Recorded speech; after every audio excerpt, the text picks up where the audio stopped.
Hi everyone, hope you are doing well from wherever you're watching this channel, depending on your time zone. For those who will not get me clear, just understand niko na homa.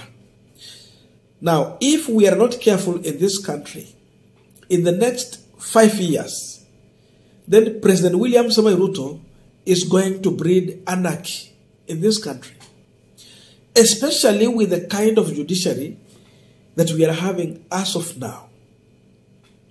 You look at the kind of ruling they are doing, the way DPP is withdrawing cases left, right, center, even with the serious evidence. Compromised judiciary.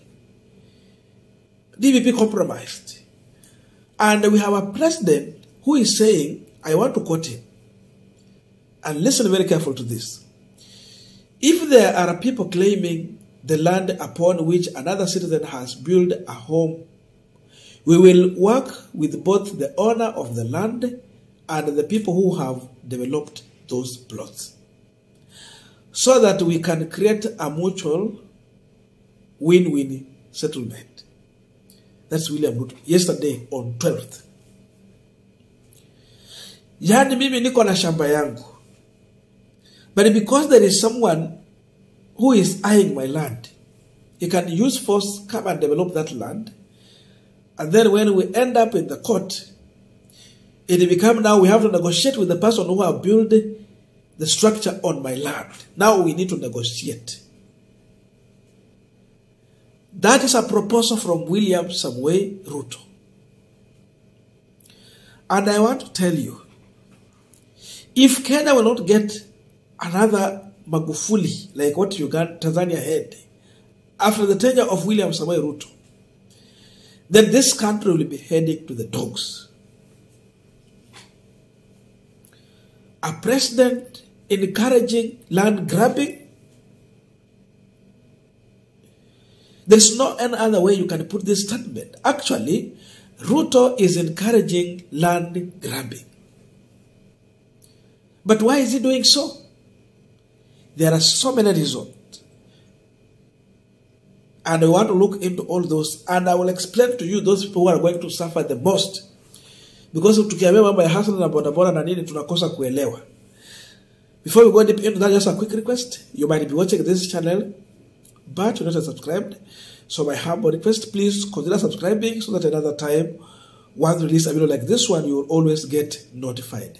Again, to all our channel subscribers and anyone who will comment, I must say thank you so much for your unconditional support. Again, I'm requesting you to give our video a thumbs up so that YouTube can recommend our videos to more viewers. Back to our discussion.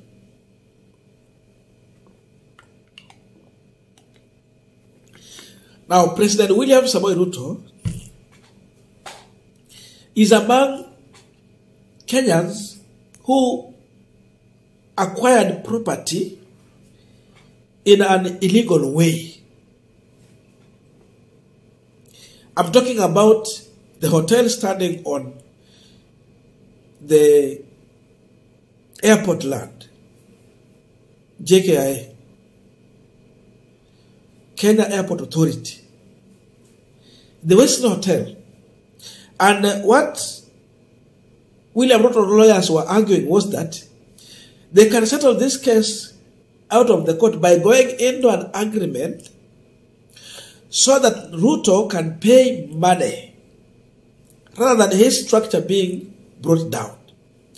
That means he's going to pay for the value of the land and then the structure continue to be there.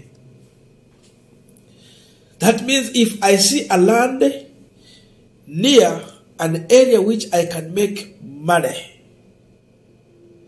a center which can attract customer, without going to buy, I can just raise a structure as long as I have means and connections with the resources. Then I can put up a structure and then we will negotiate later. That is what Ruto is proposing to Kenyans.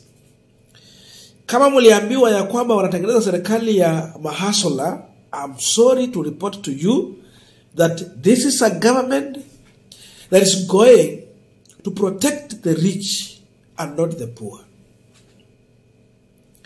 Tell me any poor person who can go and raise a structure on a rich man's property? None. Kwa shamba ya nani? The only people who can do this thing, they are people who have wealth and means. You are connected to the government and you have resources. You can do that. But without connections and means, there is no way you can raise a structure on another Kenyan land. The people who are going to suffer the most here are people that are referred to as widows. Kuna wamama ambao waliachiwa mashamba na mabwana zao. But processing that land just to own it, it becomes a big problem, especially in Nairobi or any other city around Kenya. So the first person who is going to suffer is the poor widow. Mama Mboga. Most of the Mama Mboga I know in the town, they are widows. Most of them. The other ones are single mothers. Hawa ndio watu wa kwanza wenye hili shoka linaangukia. So if you are saying that Ruto is going to take care of the Mama Mboga, then a widow is going to suffer here, because in these families we have people who will have means and they would like to grab those properties, put on structures as you continue with your case in the court. Then you end up negotiating on how he will pay for you and his structure continue staying in your land.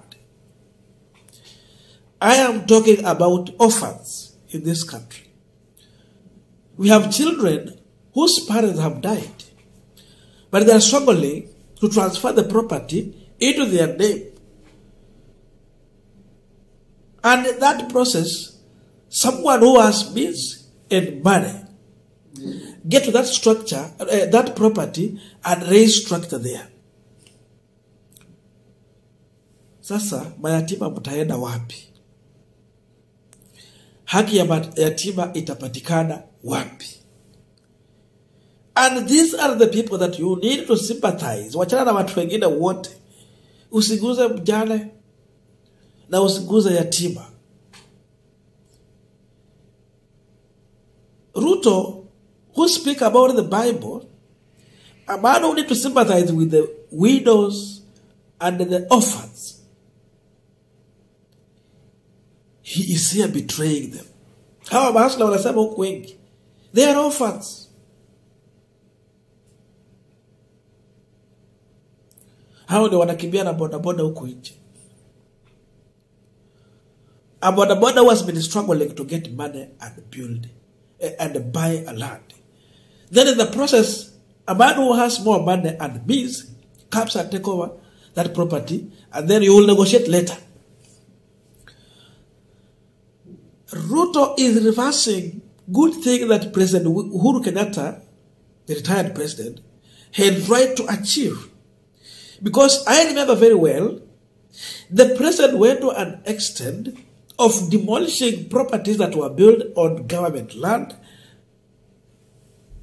on the road, just to serve as an example to other people who might have same idea or behavior, or who might have same plan to grab.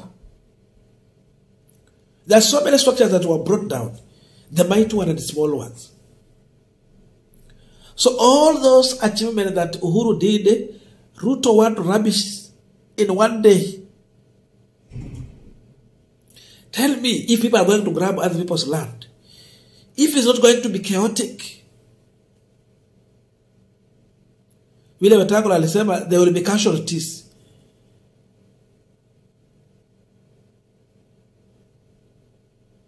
Ruto is suggesting to breed anarchy in this country.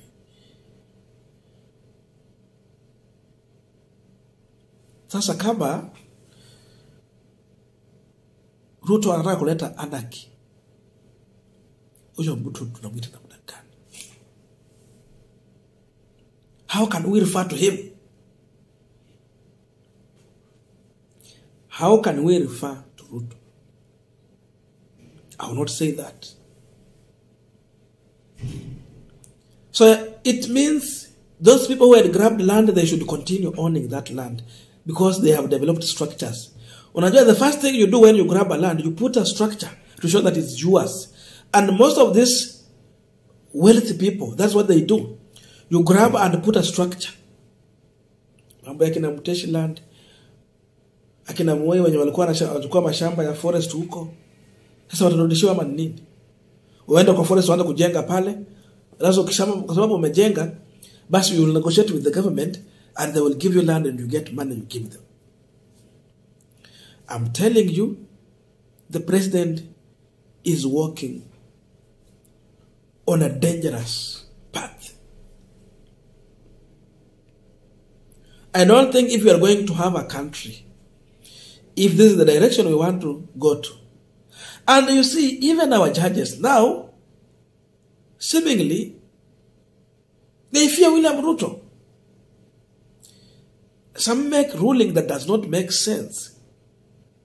So who is going to be the defender of the poorest? Who will defend the orphaned, the widows, the hustlers? Hii serikali sio ya mahasla. Kama bado unatarajia mambo ya mahasla, forget, as long as Ruto will stand with this statement here. Thank you. See you in our next video.